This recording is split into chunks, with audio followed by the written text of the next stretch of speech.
കൊല്ലത്ത് 7 വയസ്സുകാരി തെരുവുനായയുടെ കടിയേറ്റ് മരിച്ചിട്ട് ഏറെ നാളായിട്ടില്ല. പ്രദേശത്ത് ഇപ്പോഴും തെരുവുനായ്ക്കൾ വിഹരിക്കുകയാണ്. വിളക്കുടി പഞ്ചായത്ത് അധികൃതരുടെ ആരംഭശൂരത്വം അടങ്ങിയ മട്ടാണ്. ഇതിനിടെ തെരുവുനായ ജീവനെടുത്ത ആ കുഞ്ഞിന്റെ വീടിന് അല്പം മാറി ഒരു ലോഡ് നായ്ക്കളെയാണ് തുറന്നുവിടാൻ ചിലർ ശ്രമിച്ചത്. കുന്നിക്കോട് മേലില കിണറ്റിൻകരയിലാണ് സംഭവം. നാട്ടുകാർ ഇടപെട്ടതോടെ ഇറക്കിവിട്ട നായ്ക്കളെ തിരിച്ചു പിടിച്ച് സംഘം മടങ്ങി.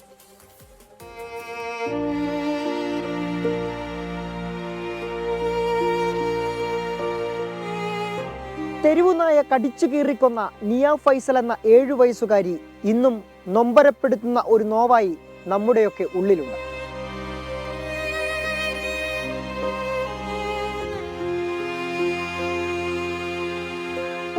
എന്നിട്ടും നിയ ഫൈസലിന്റെ വീട്ടുപരിസരത്തു മാത്രമല്ല, വിളക്കുടി പഞ്ചായത്തിലും സമീപ പഞ്ചായത്തുകളിലുമൊക്കെ തെരുവുനായ്ക്കൾ വിഹരിക്കുകയാണ്.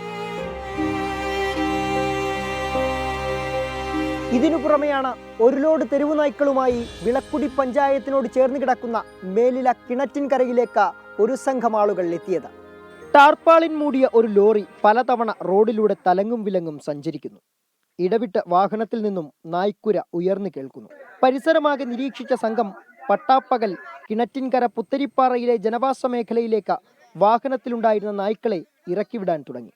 അടിയേറ്റുന്നതായിട്ട് ഒരു പിക്കപ്പ് ഇങ്ങോട്ട് വരുന്നതായിട്ട് തോന്നി. അതിന്റെ പുറകെ നോക്കാൻ വന്നപ്പോൾ ഈ പട്ടികളെ കൊണ്ടുവന്ന് ഈ താഴോട്ട് ഇറങ്ങിപ്പോയ പിക്കപ്പ് താന്നുപോയി. അപ്പോൾ ആ പിക്കപ്പ് വലിച്ചു കയറ്റാനാണ് മറ്റേ പിക്കപ്പ് വന്നത്. മറ്റേ പിക്കപ്പ് വന്നപ്പം ഈ വലിയ വണ്ടി ഇങ്ങോട്ട് പാസ് ചെയ്ത് പോകുന്നു. ഞാൻ ഇവിടെ നിന്ന് ആൾക്കാർ ചോദിച്ചു എന്ത് വന്നു, അപ്പോൾ അവർ പറഞ്ഞു പട്ടികളാന്ന് പറഞ്ഞ്. പിന്നെ അത് കഴിഞ്ഞിട്ട് ഞാൻ തിരിച്ച് അവിടെ പോയി നാട്ടുകാരുടെ അടുത്തെല്ലാം കാര്യം പറഞ്ഞ് അവരുള്ള ആൾക്കാരോട് കൂട്ടി ഇവിടെ വന്ന് മെമ്പറെ വിളിച്ചു. നാട്ടുകാർ സംഘടിച്ചു. പ്രതിഷേധം കനത്തു. വാഹനം തടഞ്ഞിട്ടു.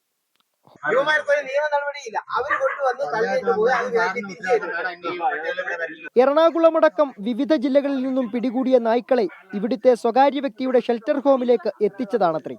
20 ഏക്കർ സ്ഥലമുണ്ട്, അവിടെ വീടുണ്ട്. ഒറ്റപ്പെട്ട സ്ഥലത്ത് ശല്യമില്ലെന്ന് പറഞ്ഞു വന്നല്ലേ, ആൾപ്പാർക്കില്ലാത്ത സ്ഥലമാണെന്ന് പറഞ്ഞ് നമ്മൾ വന്നതാ. എന്നാൽ പഞ്ചായത്ത് ഇത്തരത്തിലൊരു ഷെൽട്ടർ ഹോമിന് യാതൊരു അനുമതിയും നൽകിയിട്ടില്ലെന്ന മേലില പഞ്ചായത്ത് പ്രസിഡന്റ് തന്നെ പറയുന്നു. കുന്നിക്കോട് പോലീസ് സ്ഥലത്തെത്തി. വാഹനം തിരിച്ചയക്കാൻ ശ്രമിച്ചതോടെ പ്രതിഷേധം ശക്തമായി.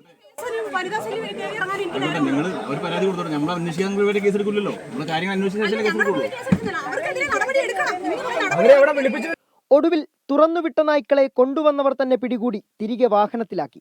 വാഹനവും പഞ്ചായത്ത് അധികൃതരുമടക്കം പോലീസ് സ്റ്റേഷനിലേക്ക്.